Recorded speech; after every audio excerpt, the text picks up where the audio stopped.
L'histoire de Clovis et du vase de Soissons. Les enseignants d'aujourd'hui racontent-ils encore à leurs élèves l'histoire du vase de Soissons? Avez-vous le souvenir de cette illustration où l'on voit Clovis brandir sa hache pour couper le cou au malheureux qui avait osé lui tenir tête? La fameuse affaire du vase de Soissons.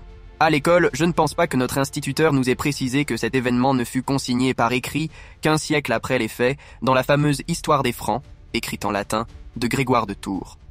Ce dernier situe l'affaire du vase de Soissons, vers l'an 486, au cours de la guerre entre Clovis Ier, le roi des Francs saliens, et le romain Syagrius.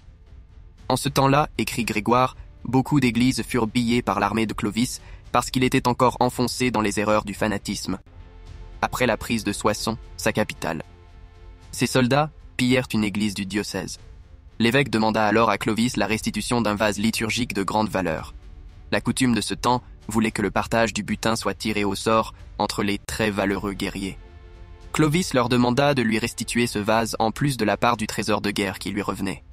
Mais Grégoire de Tours raconte que l'un de ses soldats refusa et frappa le vase de sa hache en s'écriant « Tu ne recevras que ce que le sort t'attribuera vraiment ». Clovis se sentit humilié, mais, ajoute Grégoire, il garda sa blessure cachée dans son cœur. Quelque temps plus tard, Clovis, ayant eu l'occasion de passer ses guerriers en revue, reconnut le soldat insolent. Constatant que sa tenue et ses armes laissaient à désirer, il les jeta à terre. Le soldat se baissa alors pour les ramasser, et Clovis en profita pour lui briser le crâne d'un coup de francisque, en disant « Ainsi as-tu fait au vase à Soissons ». Une phrase qui fut modifiée par les ouvrages scolaires de la Troisième République pour faire dire à Clovis « Souviens-toi du vase de Soissons ». Les historiens, spécialistes du haut Moyen Âge, sont convaincus que Grégoire de Tours n'a certainement pas inventé l'anecdote du vase,